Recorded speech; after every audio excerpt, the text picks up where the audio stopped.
மாசத்துக்கு ஒரு வாட்டி இந்த மாதிரி ஒரு காணொளி பண்ணணும் போல இருக்கு. எனிவே ஃபர்ஸ்ட் வருண் டாக்ஸ் நேயர்களுக்கு வணக்கம். என்னென்னா இதற்கு முன்னாடி ஒரு 1.5 மாதத்துக்கு முன்னாடி நினைக்கிறேன், ஜாட் அப்படின்னு ஒரு படம் வந்தது. அந்த படத்தில் வந்து பார்த்திங்கன்னா ஈழம் தமிழ் குறிப்பாக வந்து போராளிகளை வந்து போராட்டத்தின் தலைவரை வந்து கொச்சமாக காமிக்கிறது அப்படிங்கிறத வந்து ரொம்ப நுணுக்கமாக வந்து பண்ணியிருந்தாங்க. அந்த மாதிரி இந்த மாதிரின்னு கூட இல்லை, ஆல்மோஸ்ட் அதே வந்து சிமிலாரிட்டி ஆஃப் லுக்ஸோடு வந்து பண்ணியிருந்தாங்க. அந்த நேரத்தில் நம்ம வந்து கண்டனம் தெரிவித்து ஒரு வீடியோ வந்து போட்டிருந்தோம். கதை எடுக்கிறதுக்கு வந்து எவ்வளோ விதமான கதைகள் இருக்குது. அப்படி இருந்தும் ஒரு விஷயத்த பண்ணுறாங்க. அதுவும் இந்த ஜாட் படத்தெல்லாம் பார்த்திங்கன்னா அநியாயத்துக்கு வன்மத்தை வந்து கொட்டியிருந்தாங்க. ஒரு தெலுங்கு ப்ரொடியூசர், ஒரு தெலுங்கு டேரக்டர்கிட்டேருந்து வந்த ஒரு ஹிந்தி படம், ஒரு பெரிய ப்ரொபகேண்டா மூவி மாதிரி வந்து உண்மையான போராளிகள், போராட்டத்தின் தலைவர் எல்லாரையுமே வந்து கொச்சைப்படுத்தி வந்து காட்டியிருந்தாங்க. அதனால தான் மாதத்துக்கு ஒரு வாட்டி ஒரு வீடியோ பண்ணோம். அப்படிங்கிற நம்மளுக்கே இந்த ரேண்ட் புலம்பி வந்து போர் அடிச்சு போச்சுரா, புளிச்சு போச்சுரா அப்படிங்கிற மாதிரி இந்த மாதமும் ஒரு படத்தில் வந்து தேவையில்லாமல் சில விஷயங்கள்லாம் வந்து காமிச்சிருக்காங்க. நானும் இதை பற்றி வந்து பேசாமல் கடந்து போயிருந்தோம் அப்படின்னு பார்த்தேன். பட் எவ்வளோ பதிவுகள் போடுறோம், இதை பற்றி ஒரு பதிவு போடலாமே. ஏன்னா அவங்க திருப்பி வந்து பண்ணிகிட்ருக்காங்க. நம்ம திருப்பி அதை பற்றி வந்து பேசி எதிர்ப்புன்னு ஒன்று தெரிவித்தாதான் சரியாக இருக்கும். அப்படிங்கிறதுனால நான் மட்டும் இல்லை, பல பேரோட ரிக்வெஸ்ட் கமெண்ட்டில் வந்து இந்த படத்தில் இந்த மாதிரி காட்டியிருக்காங்க, பேசுங்கன்னு சொன்னாங்க. அதனால் அந்த படத்தில் என்ன காட்டியிருக்காங்க அப்படிங்கிறத நான் ஆராய்ந்து தெரிந்து கொண்டு அதுக்கப்புறம் இதை பற்றி பேசலாம் அப்படிங்கிற முடிவோடு இதை பற்றி பேச வந்து விட்டேன். இது வந்து பார்த்திங்கன்னா நம்ம பேசலான்னா இந்த படத்தை பற்றி எவனுமே பேசியிருக்க மாட்டான். இருந்தாலும் சில பேருக்கெல்லாம் எதை கொடுத்தாலும் திங்கிறாங்க அப்படிங்கிற மாதிரி படத்தில் மூவிக்கு போகிறதுல என்ன டேஸ்ட்டுன்னே தெரியல. இந்த கிங்டம் படத்தையும் பார்த்துட்டு சில பேர் ரைட் அப்லாம் எழுதி அப்படி இருந்துச்சு, இப்படி நல்லா இருந்துச்சு அப்படின்லாம் போட்டிருக்காங்க.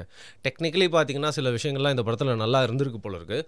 அதை தாண்டி இந்த படத்தோட கதை வந்து இந்த படமே வந்து ஒரு நானே ரெட்ரோ படம் வந்து கொஞ்சம் சுமாராக இருக்குன்னு சொன்னதுக்கே வந்து என்னுடைய நண்பர்கள், அதாவது என் கூட உட்காந்து வீடியோ பண்ணுற நண்பரும் சரி, உண்மை வாழ்க்கையில் சில நண்பர்களும் சரி என்னை செஞ்சு விட்டாங்க. ஆனால் ஆல்மோஸ்ட் அதே கைண்ட் ஆஃப் ஒரு பிளாட் தான் இந்த கிங்டம் அப்படிங்கிற படத்திலும்.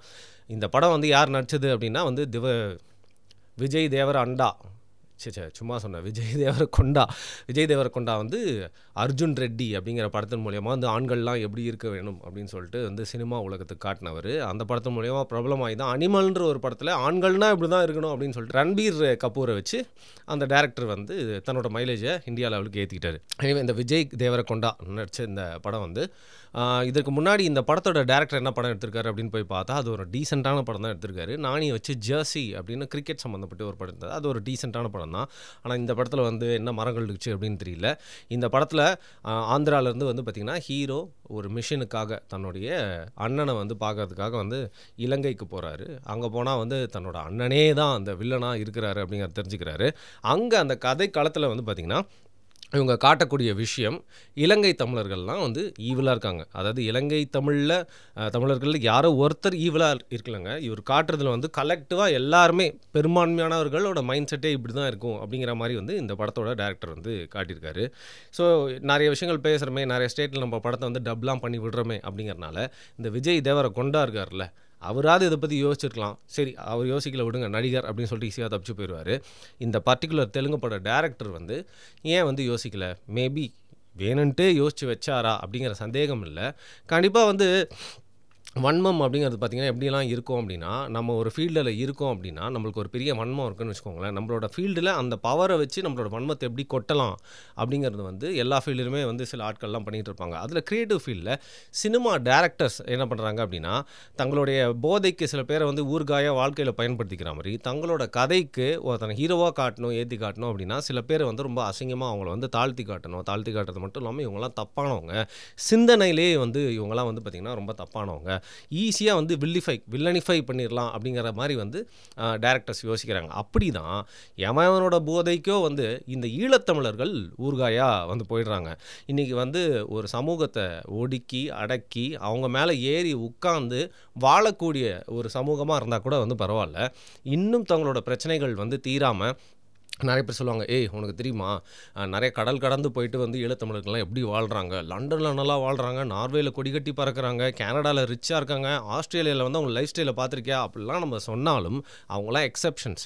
அவங்களாம் என்ன, இந்த இடம் எனக்கு பிடிக்கல அப்படின்னு சொல்லிட்டு வந்து அந்த இடத்துக்கு நாங்கள் வந்து படிச்சிட்டோம், ஐடியில் நல்ல வேலை கிடச்சிருச்சுனா போனாங்க. அவங்க நாட்டில் அடக்குமுறை தாங்க முடியல, இருக்க முடியல, சொந்தக்காரங்களாம் கொண்டுகிட்டு இருக்காங்க, கூட இருந்தவங்களே நிறைய பேர் வந்து செத்து போயிட்டாங்க. அப்படிங்கிற பட்சத்தில் தப்பிச்சு ஓடினவங்க அகதிகளாக போயிட்டு அந்தந்த நாடுகளில் வந்து செட்டில் ஆகி அவங்களோட உழைப்பின் மூலியமாக ஏதோ ஒரு தொழிலை பண்ணிவிட்டு அந்தந்த நாட்டில் வந்து பார்த்திங்கன்னா அவங்களோட கான்ட்ரிபியூஷனும் பண்ணிவிட்டு அவங்களோட சொந்தக்காரங்களுக்கும் பார்த்திங்கன்னா வந்து காசு அனுப்பிட்டு இருக்காங்க. அவங்களால இன்றைக்கி ஏன் திருப்பி வர முடியல அப்படின்னா, பல பேர் வந்து இங்கே ரொம்ப சொகுசாக இருக்கும் அப்படிங்கிறனால வர முடியல அப்படிங்கிற மாதிரி கொஞ்சம் பேர் இருக்கலாம். பட் பல பேர் வந்து திருப்பியும் வந்தால் எங்களால் இதே லைஃப்பை வாழ முடியுமான்னு தெரியல, எங்களோட சொந்தக்காரங்க அங்கே வாழ்கிறது, அங்கே இருக்கிற நிலைமை எல்லாத்தையும் கேட்டால் வந்து பழைய மாதிரி எங்களால் வாழ முடியுமான்னு தெரியல, அதனால் நாங்கள் இங்கே நிம்மதியாக இருந்துட்டு போயிடுறோம், ஏதோ நாங்கள் சம்பாதிக்கிறதுல வந்து எங்களோட சொந்தங்களுக்கு காசு அனுப்பிட்டுருக்கோம் அப்படின்னு சொல்லிட்டு இருக்காங்க. அதை தாண்டி இன்னும் ஈழத்தில் இருக்கக்கூடிய தமிழர்கள் அப்படிங்கிறவங்க, நீங்கள் நிறைய விளாகர்ஸ், நம்மளோட விளாகர்ஸ்லாம் வீடியோ போட்டிருக்காங்க பாருங்கள், அங்கே போயிட்டு வந்தவங்க கிட்ட நீங்கள் வந்து பேசி பாருங்கள். இதுக்குள்ளே இருக்க நுண்ண அரசியலை போய்ட்டு முழுக்க சில விஷயங்களுக்கு சப்போர்ட் பண்ணணும் அப்படின்னு நான் சொல்லலை. இலங்கை தமிழர்கள், ஈழத்தமிழர்கள் குறிப்பாக ஜாஃப்னாவில் இருக்கவங்க எப்படி இருக்காங்க, அவங்களோட வாழ்வாதாரம் ஒரு தமிழ்நாட்டில் இருக்கவங்களுக்கும் அவங்களுக்கும் கம்பேர் பண்ணால் எப்படி இருக்குது அப்படின்றத யோசிச்சு பாருங்கள். நீங்கள் இந்திய தமிழர்கள் அப்புறம் ஸ்ரீலங்கன் தமிழ்ஸ் அவங்களோட வாழ்வாதாரம் ஒரே மாதிரி வந்து பொருளாதார நிலையில் இருக்கணும் அப்படின்னு நான் சொல்ல வரல. கண்டிப்பாக ஸ்ரீலங்கா வேறு மாதிரியான ஒரு கண்ட்ரி, இந்தியாவோட பொருளாதாரம் அப்படிங்கிறது வேறு மாதிரி இருக்குது. ஆனால் அவங்க மகிழ்ச்சியாக இருக்காங்களா, அவங்களுக்கான உரிமைகள் எல்லாமே வந்து கிடைக்குதா, அவங்களும் சிங்களர்களும் வந்து ஈக்குவலாக நடத்தப்படுறாங்களா? இப்போ நமக்கே வந்து பார்த்திங்கன்னா தமிழ்நாட்டில் தமிழர் உரிமையை காக்கணும் அப்படிங்கிறதுக்காக, மாநில சுயாட்சி வேணும் அப்படிங்கிறதுக்காக தமிழ் தேசிய அரசியல் அப்படிங்கிறத பல பேர் வந்து நீங்கள் வந்து பேசிகிட்டு இருக்காங்க.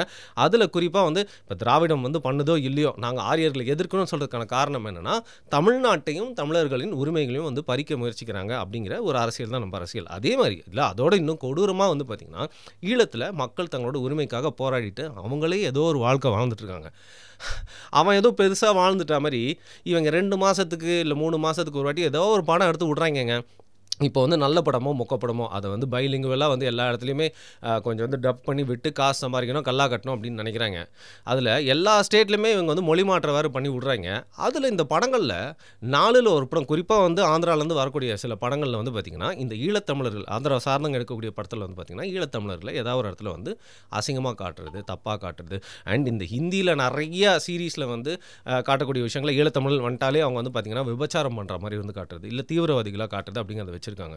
ஸோ இதை ஏன் பண்ணுறாங்க அப்படிங்கிற கேள்வி தான் வந்து வருது. எவ்வளோ பேர் இருக்காங்க காட்டுறதுக்கு, ஸ்டீரியோ டைப் பண்ணுறதுக்கு. யாரையுமே ஸ்டீரியோ டைப் பண்ணக்கூடாது. நம்மளும் வந்து நம்ம தரப்புல வந்து யாரையா ஸ்டீரியோ டைப் பண்ணியிருந்தால் அது வந்து தவறு தான்.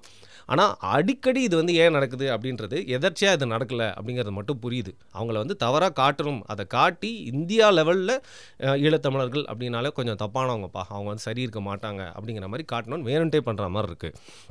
இதில் இன்னொரு விஷயம், டூரிஸ்ட் ஃபேமிலி அப்படிங்கிற ஒரு நல்ல படம் அனைத்து தரப்பினராலையும் வந்து வரவேற்கப்பட்டுச்சு. இன்ஃபேக்ட் வந்து ஹிந்தியில் எனக்கு ஒரு நண்பர் வந்து ஓடிடியில் டூரிஸ்ட் ஃபேமிலி பார்த்துட்டு அந்த படம் பரவாயில்ல, நிறைய பேர் ஹைப் கொடுத்த மாதிரியே ரொம்ப நல்லா இருக்குன்னு சொல்லியிருந்தார்.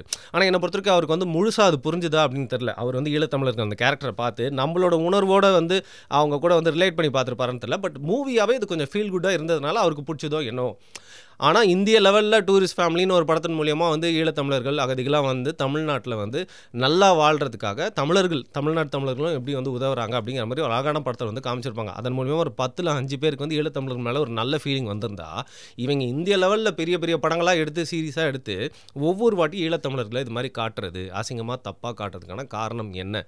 ஒருத்தன் நல்லதாக காட்டிட்டான், நம்ம 10 பேர் சேர்ந்து அவனை கெட்டதாக காட்டணும் அப்படின்னு சொல்லிட்டு கங்கணம் கட்டிகிட்டே இதை வந்து பண்ணுவாங்க போல இருக்குது. இன்ஃபேக்ட் நிறைய பேர் வந்து கலாய்ச்சி வீடியோஸ்லாம் போட்டிருந்தாங்க. சும்மா வந்து ஈழத்தமிழர் மில்கிங் பண்ணிட்டுருக்காதீங்கப்பா, டூரிஸ்ட் ஃபேமிலியில் ஓவர் க்ளோரிஃபை பண்ணி காட்டிட்டாங்க, எல்லாத்துலேயும் நல்லவங்களும் இருப்பாங்க கெட்டவங்களும் இருப்பாங்க அப்படின்னு சொல்கிறாங்க. சரி, அதை நான் ஒத்துக்கிறேன். ஆனால் அந்த படம் வந்து என்ன தப்பாக வந்து காட்டிடுச்சு, சில விஷயங்கள் வந்து சட்டத்துக்கு புறம்பாக இருக்கிற மாதிரி வந்து காட்டியிருக்கலாம். அதை தாண்டி வந்து நம்மளோட சொந்தங்கள் இங்கே வர்றப்போ நம்ம அவங்களுக்கு கை கொடுத்து எப்படி உதவுறோம் அப்படிங்கிற ஒரு ஃபீல் குட்டான ஒரு மூவி அப்படின்றதுனால தான் எல்லா தரப்பு தமிழர்களும், அதாவது எல்லா ஊரில் இருக்க தமிழர்களும் அந்த படத்தை வந்து கொண்டாடினாங்க. தேட்டரில் பார்க்க முடியாதவங்க ஓடிடியில் பார்த்துட்டு இந்த படம் சூப்பராக இருக்குது, இந்த மாதிரி படங்கள் வரணும் அப்படின்னு சொன்னாங்க. இந்த நேரத்தில் இந்த கிங்டம் அப்படிங்கிற மொக்க படத்தில் ஏன் இந்த தெலுங்கு டைரக்டரும் அந்த பட கம்பெனியும் இப்படி ஒரு கதைக்கு ஒத்துக்கிட்டாங்க அப்படிங்கிறது தான் நம்மளோட கேள்வியாக இருக்குது. இந்த படத்தோட ப்ரொமோஷன் அப்போ வந்து பார்த்திங்கன்னா இந்த விஜய் தேவரகொண்டா வந்து இன்னொரு விஷயமும் பண்ணியிருக்கான். இந்த படத்துலேயே வந்து சில ட்ரைபல் பீப்புள் பற்றியும் வந்து தவறாக காட்டுற மாதிரி சீன்ஸ்லாம் இருக்குது. இவன் ப்ரொமோஷன் அப்போ என்ன சொல்லிட்டான் அப்படின்னு பார்த்தீங்கன்னா, SC ST ட்ரைபல் பீப்புளை பற்றி பேசுகிறப்போ அவங்கள தீவிரவாதிகள் கூட சார் கம்பேர் பண்ணி வந்து பேசிட்டார். உடனே விடுவாங்களா? வழக்கெல்லாம் வந்து பதிவு பண்ணி வந்து பெரிய நடவடிக்கை எடுக்கணும்னு சொல்லிட்டு செம்ம பேக்லாஷு. அதுக்கப்புறம் வந்து தெரியாம பேசிட்டேங்க, தப்பா பேசிட்டேன், இல்ல நான் பேசினது தவறா புரிஞ்சுக்கப்பட்டுச்சு அப்படின்னு சொல்லிட்டு கொஞ்சம் பூசி மழுப்பி வந்து மன்னிப்பு கேட்டுட்டான். ஸோ பேசிக்கலி வந்து இவங்களுக்கு ஹிஸ்டாரிக்கல் அவேர்னஸ் இருக்கா? எத பத்தியும் தெளிவு இருக்கா? இந்த படமே வந்து தெளிவு இல்லாத ஒரு மொக்க படம் தான். அதுக்காக இவனுங்க ரிசர்ச்லாம் வந்து பண்ணியிருக்க மாரி தெரியவே இல்ல. அப்படி நீங்க ரிசர்ச் பண்ணா மொக்க படம் எடுத்துக்கோங்கடா. நீங்க டிப்பிக்கல் ஆந்திரா, தெலுங்கு படமா அடிச்சு நல்லா கல்லா கூட கட்டி சம்பாரிச்சுக்கோங்கடா. அது என்டர்டெயின்மெண்ட்டா இருக்கிற வரைக்கும் பிரச்சனையே இல்ல. அடிக்கடி வந்து ஈழத்தமிழர்கள இந்த மாரி வந்து ஜெனரலைஸ் பண்ணி காட்டி அசிங்கப்படுத்தாதீங்க. எத்தனை தமிழ் படங்கள்ல ஆந்திராக்காரங்க இப்படின்னு சொல்லிட்டு வந்து காட்டியிருக்காங்க. ஆனா எத்தனை தெலுங்கு படங்கள்ல மலையாள படங்கள்லயும் அது வந்து தனி நம்ம எபிசோடாவே பண்ணலாம்.